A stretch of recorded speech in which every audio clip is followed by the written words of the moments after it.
Kolose pasal 3. Kolose pasal 3 ayat 1 sampai ayat 17. Tapi saya mengajak kita membaca ayat 17 saja. Kolose pasal 3 ayat 17. Pembahasan yang ingin saya bagikan, saya angkat dari Kolose pasal 3 ayat 1 sampai 17, tapi kita baca saja ayat 17.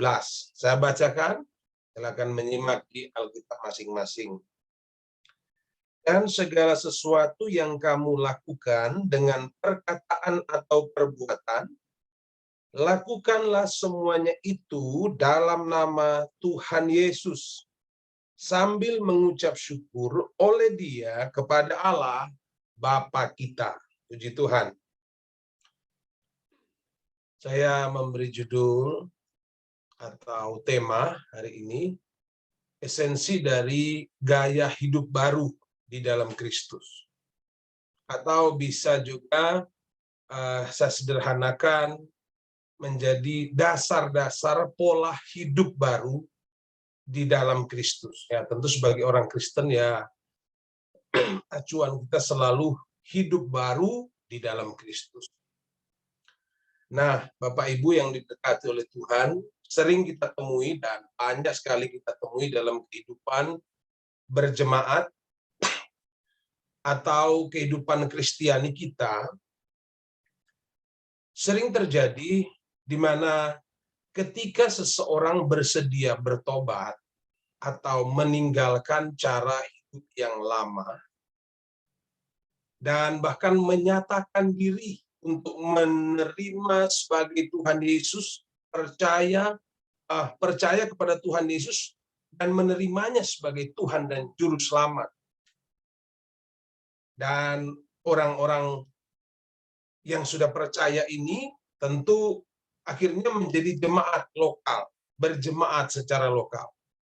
Namun yang ingin saya tekankan bahwa sering kita temui dalam perjalanan kekristenan, dalam perjalanan kekristenannya banyak sekali orang mengalami persoalan, pergumulan dalam hidupnya, bukan karena masalah rumah tangga, tapi masalah kekristenan.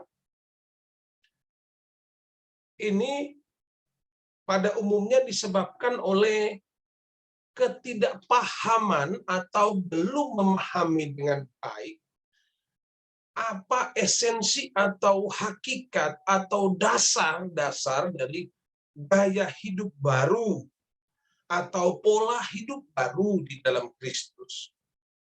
Sehingga akibatnya pertumbuhan rohaninya hanya selalu sampai pada level kanak-kanak. Dan dalam waktu relatif lama, ia tidak pernah menjadi dewasa dalam iman Kristennya. Nah, saya tidak tahu berapa banyak orang Kristen yang semacam ini. Namun hari ini bukan saya menuduh Bapak Ibu belum dewasa dalam Tuhan, dalam iman, tapi saya hanya ingin menyegarkan kembali sebab Alkitab selalu baru tiap hari. Entah kita sudah bertumbuh, kita perlu berkat firman Tuhan untuk menambahkan iman kita. Semakin hari semakin dewasa. Nah, Bapak Ibu yang diberkati oleh Tuhan, mari kita lihat Alkitab. Alkitab yang kita percaya, yang kita baca, yang kita tekuni setiap hari untuk mempelajarinya, memberikan beberapa petunjuk praktis atau petunjuk-petunjuk yang sangat mudah dipahami. Apalagi Alkitab ini sudah bukan dalam bahasa Ibrani atau bahasa Yunani, tapi sudah dalam bahasa Indonesia. Bahkan kalau orang Tionghoa, ada Alkitab Mandarin. Ada berbagai bahasa dari bangsa Tiongkok. Juga kalau orang Jawa, bahasa Jawa. Kalau orang NTT, ya itu ada bahasa. Ya, Bu Elmi, ada Alkitab bahasa NTT. Sudah 2000 bahasa. sudah hampir 2000 bahasa Alkitab ini diterjemahkan. Jadi bisa saya katakan menjadi petunjuk kekristenan yang mudah dipahami untuk kita dapat menghadapi. Jadi Alkitab ini menjadi petunjuk kehidupan Kristen kita untuk kita dapat menghadapi setiap lembaran hari yang terbentang di hadapan kita. Di mana di dalamnya hari-hari yang kita lalui ini, di dalamnya ada banyak situasi dan kondisi yang harus kita hadapi dalam hidup kita. Karena itu malam ini saya mengajak kita, mari kita sedikit belajar dari firman Tuhan mengenai petunjuk-petunjuk di mana kita dapat membangun hakikat atau memahami esensi dari gaya hidup baru di dalam Kristus. Antara lain. Jadi yang pertama, petunjuk Alkitab dari berdasarkan konteks yang kita baca malam ini dari Kolose pasal 3 ayat 1 sampai 17. Hal pertama dapat kita temui dari ayat 1 sampai ayat 4. Ayat 1 sampai ayat 4 saya baca begini. Karena itu kalau kamu dibangkitkan bersama dengan Kristus, carilah perkara yang di atas, di mana Kristus ada, duduk di sebelah kanan Allah. Pikirkanlah perkara yang di atas, bukan yang di bumi, dan seterusnya sampai ayat 4. Saya dapat menyimpulkan yang pertama, petunjuk atau dasar-dasar dari gaya hidup, pola hidup baru dalam Kristus bagi orang percaya, supaya kita dapat membangun iman yang dewasa, yang bertumbuh di dalam Tuhan. Saya dapat menyimpulkan bahwa kita harus mengalami perubahan pola pikir. Jadi, hal pertama yang harus kita lakukan untuk semakin bertumbuh ke arah Kristus, kekristenan kita, yaitu mengalami perubahan dalam pola pikir kita. Kita dapat lihat dari ayat 1 sampai 4, di sini kita dapat belajar bahwa untuk mengalami perubahan pola pikir, maka dasarnya dimulai dari ayat 1 tadi. Di mana ayat 1 ini menegaskan bahwa kita harus mengalami pengalaman kebangkitan bersama dengan Yesus Kristus. Kita harus mengalami pengalaman kebangkitan bersama dengan Yesus Kristus. Ini masih suasana Paskah, ini masih suasana kebangkitan, masih suasana kehadiran Kristus, Paskah yang kita peringati. Jadi pengalaman kebangkitan bersama dengan Kristus. Artinya, Yesus Kristus telah mati bagi dosa-dosa. Maksudnya kita, saudara dan saya, telah ditebus. Nah, ini sudah umum dipahami. Semua telah ditebus dan saatnya kita bangkit dan menjalani hidup kita bersama di dalam teladan kepada Kristus. Teladan Kristus. Nah, pertanyaannya, bagaimana caranya? Bagaimana caranya kita dapat hidup dalam teladan Kristus? Ayat 2 kalau kita perhatikan di sana menegaskan dengan memikirkan perkara-perkara yang di atas, bukan di bumi. Jadi kita dapat meneladani, mengalami perubahan kekristenan, kepikiran dalam kekristenan ini, ketika kita memikirkan perkara-perkara yang di atas, kan yang di bumi. Yang bersifat duniawi. Jadi bukan yang bersifat duniawi. Atau jangan seperti orang-orang yang hanya memikirkan hal-hal jasmania saja, hal-hal yang sementara saja, hal-hal yang fana saja, hal-hal yang binasa. Itu dia. Sebaliknya, ini Alkitab memotivasi kita, mengajak kita untuk jadilah orang-orang yang telah bangkit. Kalau Kristus telah bangkit, kita juga harus bangkit. Dan kita harus menjadi orang-orang yang hidup sebagai warga kerajaan Allah. Karena itu, mari kita, dan sederhana saja, saya mengajak, mari kita untuk memikirkan setiap hari bangun tidur, bekerja, beraktivitas setiap hari, tidur lagi, malam hari, bangun lagi besoknya. Selama Tuhan masih mengizinkan kita bernafas, mari kita memikirkan hal-hal yang rohani, hal-hal yang kekal, hal-hal yang bersumber dari surga. Tentu kita dapat belajar hal-hal yang bersumber dari Alkitab, yaitu bersumber dari Allah Bapa Tuhan kita Yesus Kristus. Amin. Yang kedua,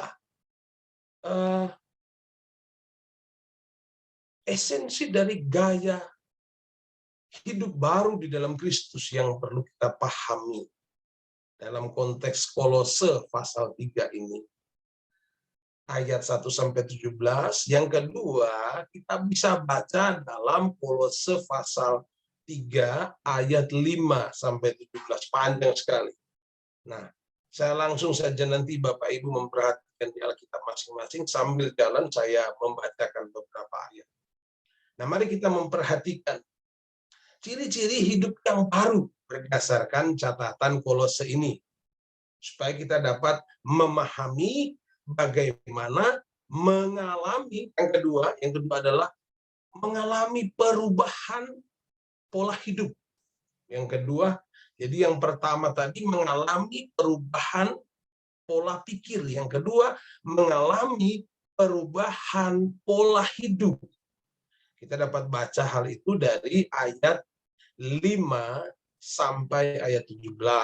Tapi karena panjang ya, menghemat waktu ya. Mari kita perhatikan ciri-ciri hidup yang baru yang dicatat dalam konteks Kolose 3 ini. Ada pada ayat 10 dan ayat 11. Ayat 10 dan ayat 11 saya baca demikian.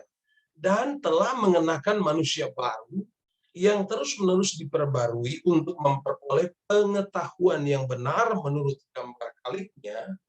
Dalam hal ini tiada lagi orang Yunani atau orang-orang Yahudi, orang bersunat atau orang tak bersunat, orang barbar atau orang skit, budak atau orang merdeka.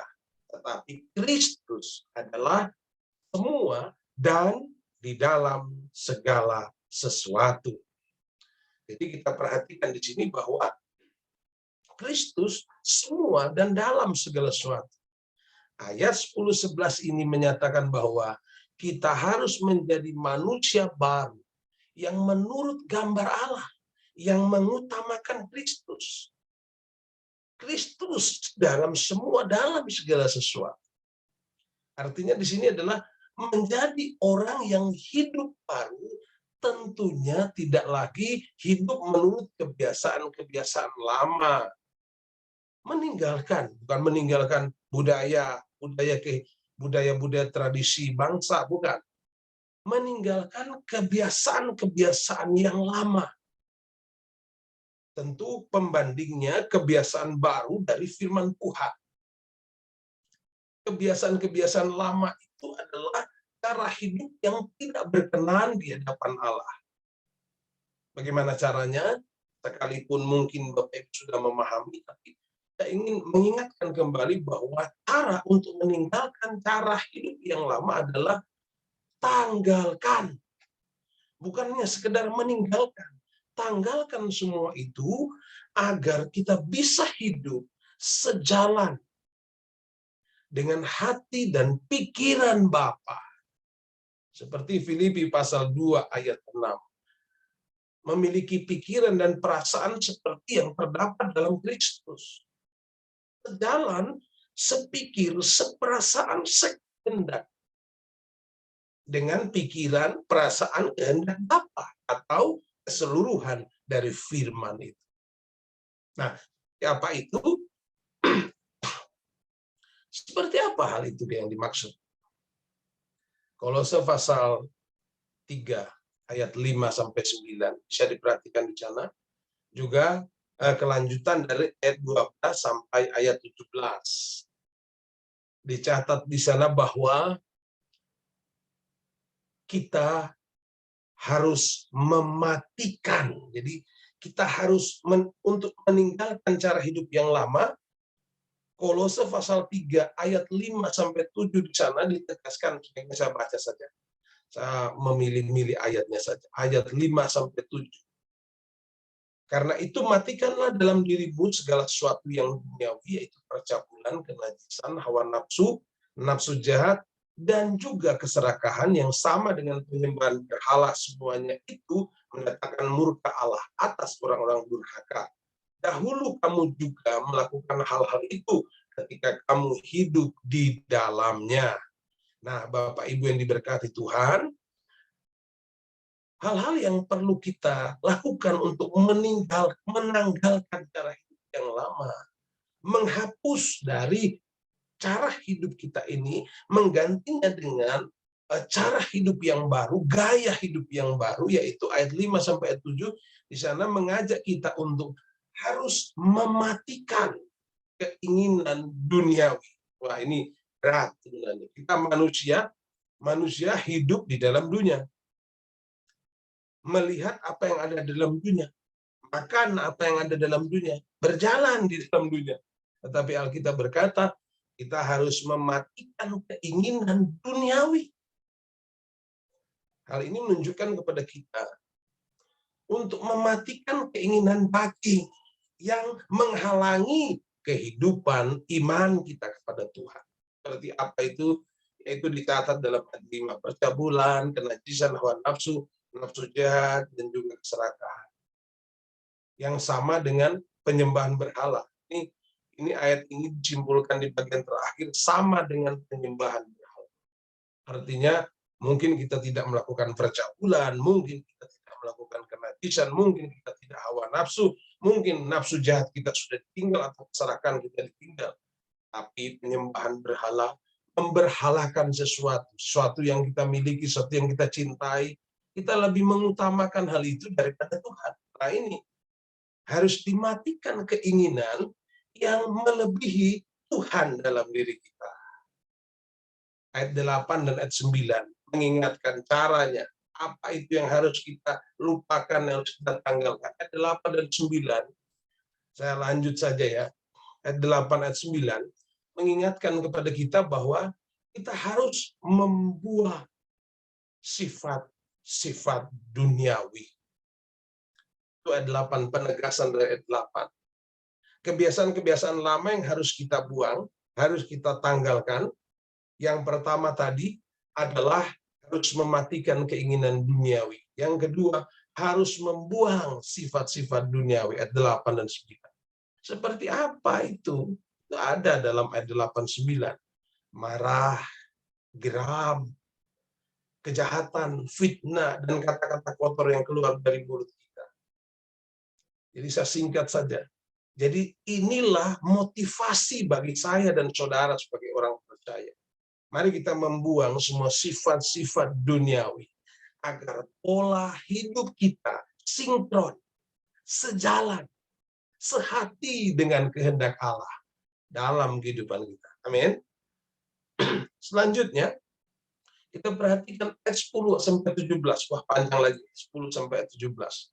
Saya memenggal-menggalnya untuk menemukan inti dari apa yang saya sampaikan.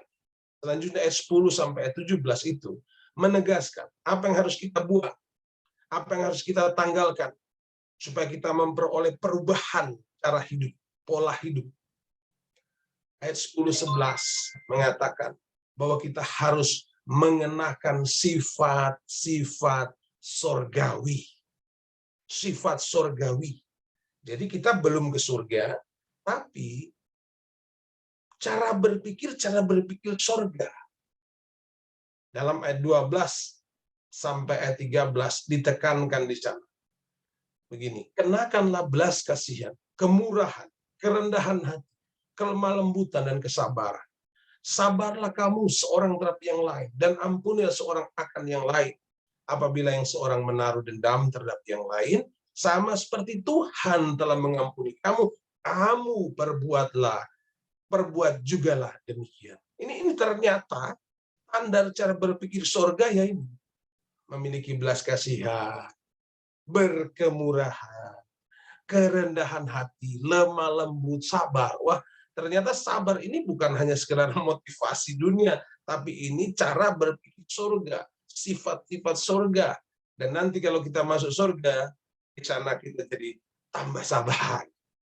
Di sini Alkitab menegaskan dari pembacaan ayat 12-13. Kita menegaskan untuk kita menjadi seorang yang memiliki gaya hidup atau pola hidup baru dalam Kristus. Selagi kita ada di dalam dunia, maka kita harus mengenakan sifat-sifat surgawi, sifat-sifat kerajaan Allah, sifat-sifat terhormat, sifat-sifat yang hanya kita dapati bukan dari dunia ini, tapi dari teladan Yesus Kristus, Tuhan kita dan Juru Selamat kita.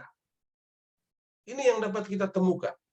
Jadi, marilah, selama Tuhan masih izinkan kita hidup dalam dunia ini, mari kita memahami bagaimana seharusnya membangun kekristenan semakin dewasa dengan memahami, mengerti esensi dari gaya hidup baru dalam Kristus. Dalam konteks yang sudah saya sampaikan malam ini, yang pertama, kita harus mengalami perubahan pola pikir. Dan yang kedua, kita harus mengalami perubahan pola hidup. Supaya akhirnya kita dapat mencapai tujuan kekristenan, yaitu sempurna, sama seperti Bapa adalah sempurna, atau menjadi orang-orang percaya yang dewasa, yang siap bertemu, siap menjadi pengantin surgawi. Amin. Tuhan Yesus memberkati. Baik, saya serahkan kepada Ibu Gembala, pada Tante.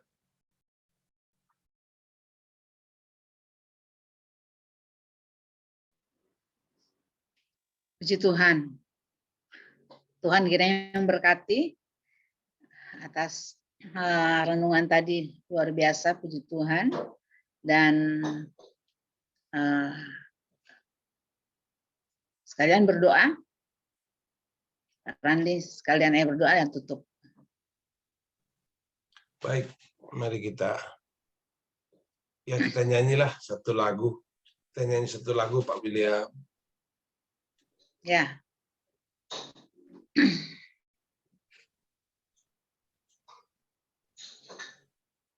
Lagu apa, Pak? Ku mau sepertimu, Yesus. Oh iya, tunggu sebentar, Pak ya. Ya.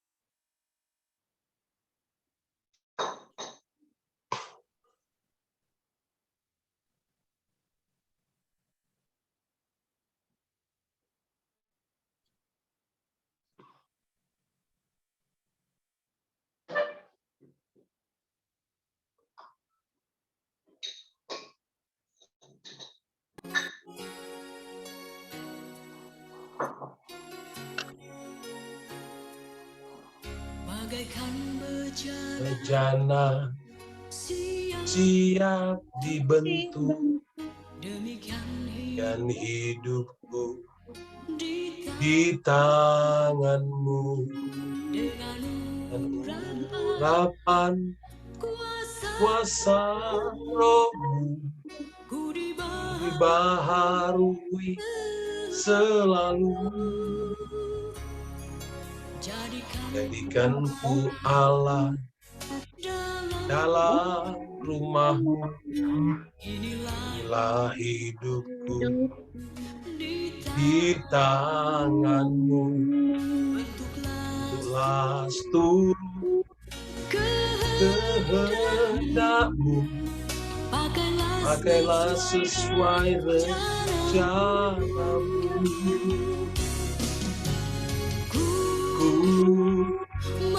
Mau seperti-Mu, Yesus, disempurnakan selalu dan dalam segenap jalanku memuliakan nama-Mu. Ku mau seperti-Mu, Yesus, disempurnakan selalu dalam segenap jalanku memuliakan nama-Mu. Cukup Pak William. Mari kita berdoa. Bapa di dalam sorga, Bapa yang kami muliakan, kami agungkan, kami tinggikan, kami sanjung, dan kami sembah. Kami percaya di dalam Tuhan Yesus Kristus. Malam ini kami menaikkan syukur kami atas pertemuan kami, persekutuan kami di antara jemaat Tuhan, di antara keluarga Tuhan, bahkan di dalam Engkau malam hari ini. Kami mengucap syukur dan terima kasih. Kami masih boleh ada sebagaimana kami ada. Engkau masih mengizinkan kami untuk dapat mendengar, belajar firman-Mu.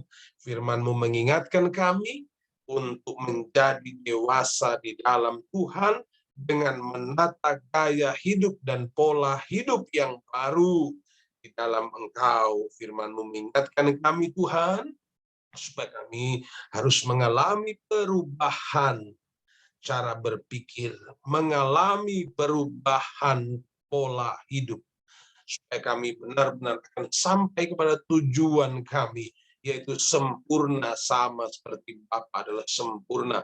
Ini juga menjadi kerinduan kami. Roh Kudus, kuatkan kami semuanya, kuatkan dan mampukan kami dalam pimpinan-Mu, supaya kami berjalan terus-menerus, semakin hari, semakin bertumbuh, semakin hari, semakin dewasa di dalam Engkau, bukan karena kuat gagah kami, tapi karena kuat kuasa Roh Kudus yang memampukan kami.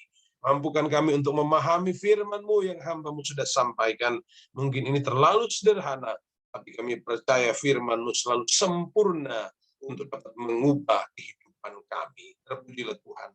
Kau memberkati jemaat Tuhan yang sudah hadir, Kau memberkati keluarga Bapak William, Kau memberkati keluarga Ibu Elmi, Kau memberkati keluarga Bapak Ibu Gembala, kami semua yang sudah hadir bersekutu malam ini di ibadah tengah minggu. Tuhan memberkati usaha pekerjaan mata pencarian kami, keluarga rumah tangga kami, suami, istri, anak, menantu, cucu kami. Engkau memberkati yang kami doakan, pikirkan, kerjakan setiap hari, dimanapun kami berada, saat kami duduk, saat kami berdiri, saat kami berjalan, saat kami bepergian, saat kami di rumah. Engkau memberkati, menyertai kami. Apa yang kami sentuh, Engkau membuat semuanya berhasil, sehingga kami dapat bertumbuh, terus bertumbuh, dan belajar memahami bahwa Tuhan selalu menyertai, Engkau tidak pernah tinggalkan kami, sehingga kami akan selalu takut akan Engkau dan belajar untuk terus mendekatkan diri kepadamu melalui tekun belajar firman Tuhan. Terima kasih Tuhan.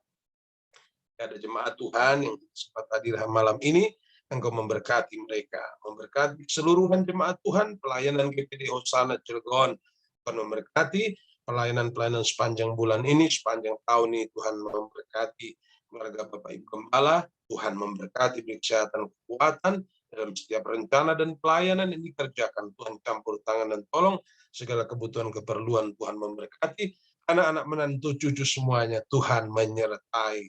Terima kasih Tuhan, terima kasih pemerintah Kota Cilegon. Tuhan memberkati pemerintah Kota Serang, di mana tempat kami beribadah. Tuhan juga memberkati pemerintah bangsa negara kami ini, dimanapun kami berada. Berkat Tuhan, penyertaan Tuhan, kuasa Tuhan memberkati hidup kami. Terima kasih Tuhan. Malah berkat dan rahmat dari Allah Bapa, cinta kasih sayang dalam Tuhan kita Yesus, penghiburan, kekuatan, penyertaan dalam Allah Roh Kudus, memberkati setiap kita, menyertai kita malam ini sampai Tuhan Yesus datang kembali. Dalam nama Tuhan Yesus Kristus. Haleluya. Amin. Selamat malam. Tuhan Yesus memberkati. Oke, selamat malam. Tante, apakah ada yang mau diumumkan lagi nggak Tante? Udah? Seperti biasa Cuman aja kita pada berdua hari ini. aja nih jemaatnya. Iya. Oke. Seperti biasa. Iya, jika tidak ada Zoom malam ini, kita tutup sampai hari ini ya. Ya. Sampai di sini. Terima kasih Pak Randi atas pelayanannya, Tante, Bu Elmi. Selamat malam semuanya. Ya, Tuhan berkati, Pak. sama-sama. Terima kasih. Tuhan Ya, selamat berkati. malam. Haleluya. Tuhan berkati. Tuhan berkati.